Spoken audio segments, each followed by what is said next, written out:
Hi hello. ഇന്നത്തെ video കൊല്ലം ചവറയുള്ള കാട്ടിൽമേക്കതിൽ അമ്പലത്തിൽ പോകുന്നതാണേ. പണ്ട് സ്ഥിരം പൊയ്ക്കൊണ്ടിരുന്നതാണ്, ഇപ്പോൾ ഒരു 2-3 കൊല്ലമായിട്ട് പോകാൻ പറ്റുന്നില്ല. പിന്നെ അവിടുത്തെ ഒരു ഐതിഹ്യം എന്ന് വെച്ചാൽ നമ്മൾ മണി കെട്ടിയിട്ട് അവിടെ കാര്യം സാധിച്ച് കഴിഞ്ഞ് കഴിഞ്ഞാൽ പൊങ്കാല ഇടണം എന്നാണ്. അങ്ങനെ ആഗ്രഹവും സാധിച്ചെല്ലാം കഴിഞ്ഞ് ഒത്തിരി വർഷങ്ങൾക്ക് ശേഷമാണ് കേട്ടോ പൊങ്കാല ഇടാൻ പോകുന്നത്. എനിക്കൊന്നും ലീവ് കിട്ടാത്തതുകൊണ്ട് അങ്ങനെ ഒരു സാഹചര്യം കിട്ടിയിട്ടുമില്ല. അങ്ങനെ ഒത്തിരുന്ന ദിവസം വന്നപ്പോൾ നല്ല മഴയായിരുന്നേ. പക്ഷേ അവിടെ എത്തിയപ്പോൾ ഉണ്ടല്ലോ, എല്ലാ മഴയിൽ നിന്ന് ക്ലൈമറ്റ് അങ്ങ് മൊത്തത്തിൽ മാറിയായിരുന്നു. വന്ന വഴിക്ക് മഴ പെയ്തപ്പോൾ അയ്യോ പൊങ്കാലയൊക്കെ വെള്ളത്തിലായല്ലോ എന്ന് വിചാരിച്ചതായിരുന്നു.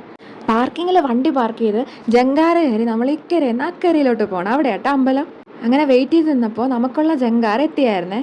എന്നിട്ട് ജങ്കാര കരയിലോട്ട് ചേർത്ത് വയ്ക്കുന്നതൊക്കെ നോക്കി നിന്ന് പൊങ്കാല സാധനമായിട്ട് നമ്മളെല്ലാവരും കൂടെ പിന്നെ ജങ്കാറിലോട്ട് കയറി. അവിടെ നിന്ന് ആളുകൾ ബോട്ടിലും പോകുന്നുണ്ടായിരുന്നു കേട്ടോ. നമ്മൾ പിന്നെ ജങ്കാറിൽ തന്നെ കയറി അതിൽ നിന്ന് കാഴ്ചകളൊക്കെ ആസ്വദിച്ചുകൊണ്ട് നിന്നു. അവിടെ എല്ലാ ദിവസവും പൊങ്കാല ഉണ്ടെന്നാണ് കേട്ടോ അറിഞ്ഞത്. പൊങ്കാല ഇട്ടാൽ ഉടനെ തന്നെ പോറ്റിയെ വിളിച്ച് നേദിക്കാമെന്ന് പറഞ്ഞു. നമ്മൾ വെക്കൊണ്ടിരുന്ന ജങ്കാറിൽ 2-3 പേരുണ്ടായിരുന്നേ പൊങ്കാല ഇടാനായിട്ട്. പക്ഷേ മഴ ആയതുകൊണ്ടാണെന്ന് തോന്നുന്നു വലുതായിട്ട് ആളൊന്നും കണ്ടില്ല. അങ്ങനെ അവിടെ നിന്ന് തന്നെ ഇറങ്ങി കലമൊക്കെ മേടിച്ചിട്ട് നടന്നു തുടങ്ങിയേ.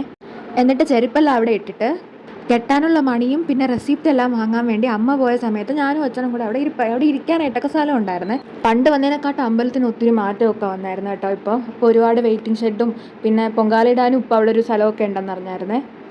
കഴിഞ്ഞ പ്രാവശ്യം വന്നപ്പോൾ നല്ല രീതിയിൽ ക്യൂ ഒക്കെ കൊണ്ട് ഇടിയും തള്ളുമൊക്കെ കൊണ്ടാട്ടോ തൊഴുതത്. പക്ഷേ ഇപ്പം നല്ല തിരക്കൊന്നും ഇല്ലാത്ത സമയമാണ്, നല്ല രീതിക്ക് തൊഴാൻ പറ്റി. എന്നിട്ട് ആ മണിയും കൊണ്ട് 7 വലത് ചുറ്റിയിട്ട് നമ്മൾ മണി കെട്ടുവേ.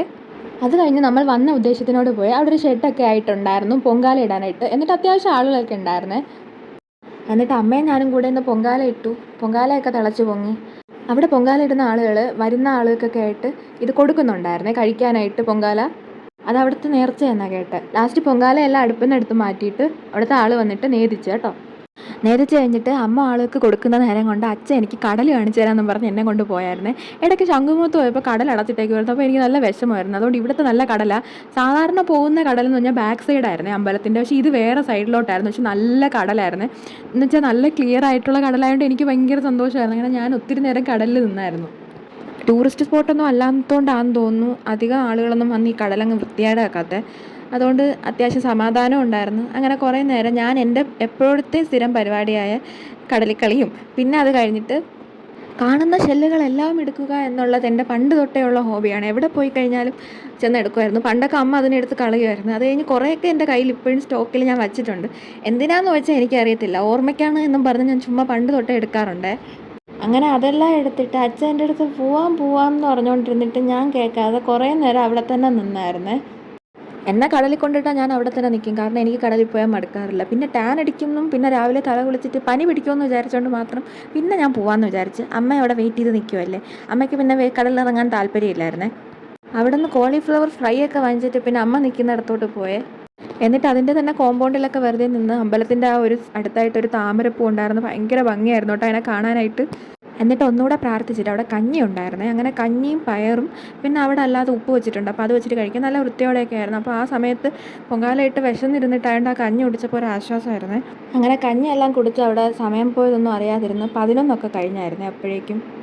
അങ്ങനെ എല്ലാവരും കഴിച്ച് കഴിഞ്ഞിട്ടായിരുന്നു ഞാൻ കഴിച്ച് കഴിഞ്ഞത്. അപ്പോൾ സ്ലോ ഈറ്ററായ ഞാൻ വല്ല വിധേനെ കഴിച്ച് കഴിഞ്ഞ് ലാസ്റ്റ് അവിടെ നിന്ന് ചൂടായതുകൊണ്ട് ഒരു ഐസ്ക്രീമും വാങ്ങിച്ചു കേട്ടോ. തിരിച്ചു വരുന്ന വഴിക്ക് അവിടെ കുറേ കടയുണ്ടായിരുന്നു. അപ്പോൾ അവിടെ നിന്നൊരു ബുദ്ധൻ്റെ ഒരു സംഭവം കണ്ടായിരുന്നു. ഞാനപ്പോൾ ബ്ലാക്ക് വേണോ വൈറ്റ് വേണോ എന്നുള്ള തീരുമാനത്തിൽ ലാസ്റ്റ് വൈറ്റും വാങ്ങിച്ചുകൊണ്ട് വന്നായിരുന്നേ ചെടി വയ്ക്കാനായിട്ട്. പിന്നെ അമ്മയ്ക്ക് മീൻ വയ്ക്കുന്ന ചട്ടി വേണമെന്നുണ്ടായിരുന്നു. അങ്ങനെ അതെല്ലാം വാങ്ങിച്ച് നമ്മളവിടെ ജങ്കാറിന് വേണ്ടി വെയിറ്റ് ചെയ്യുമ്പോൾ അവിടെ ഒരു കൊച്ചു കിടന്ന് എന്താണ്ടൊക്കെയോ കാണിക്കുന്നുണ്ടായിരുന്നു. അങ്ങനെ കുറച്ച് നേരം അവനെ നോക്കിക്കൊണ്ട് നിന്നു. എന്നിട്ട് അവിടെ എല്ലാവരും ചൂടെടുത്ത് തളർന്ന് അത്രയും നേരം രാവിലെ വരെ മഴ പെയ്തെടുത്ത് ഇവിടെ എത്തിയപ്പോൾ നല്ല ചൂടും വെയിലുമായിരുന്നു. അങ്ങനെ ജങ്കാറിന് വേണ്ടിയിട്ടുള്ള വെയിറ്റിംഗ് ആയി. പിന്നെ കുറേ നേരത്തെ വെയിറ്റിംഗ് ശേഷം ജങ്കാറ് വന്നു. അങ്ങനെ ജങ്കാറിലോട്ട് എല്ലാവരും കയറി. ചുട്ടുകൊള്ളുന്ന വെയിലൊന്നും സൈഡിലോട്ട് ഒതുങ്ങി നിൽക്കാൻ പോലും പറ്റുന്നില്ലായിരുന്നു. പിന്നെ ബാഗിൻ്റെ ഉള്ളിലോട്ട് കുട ഇരുന്നുകൊണ്ട് പൊങ്കാല സാധനം വെച്ചുകൊണ്ട് അത് എടുക്കാനും പറ്റിയില്ല. അങ്ങനെ ആ വെയിലെല്ലാം കൊണ്ട് സഹിച്ച് നിന്നു. തിരിച്ച് അങ്ങോട്ടങ്ങ് എത്തിയാൽ മതി എന്നുള്ള രീതിയിലായി.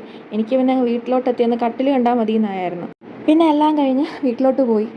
വീഡിയോ ഇഷ്ടമായെങ്കിൽ ലൈക്ക് ചെയ്യൂ, ഷെയർ ചെയ്യൂ, സബ്സ്ക്രൈബ് ചെയ്യൂ.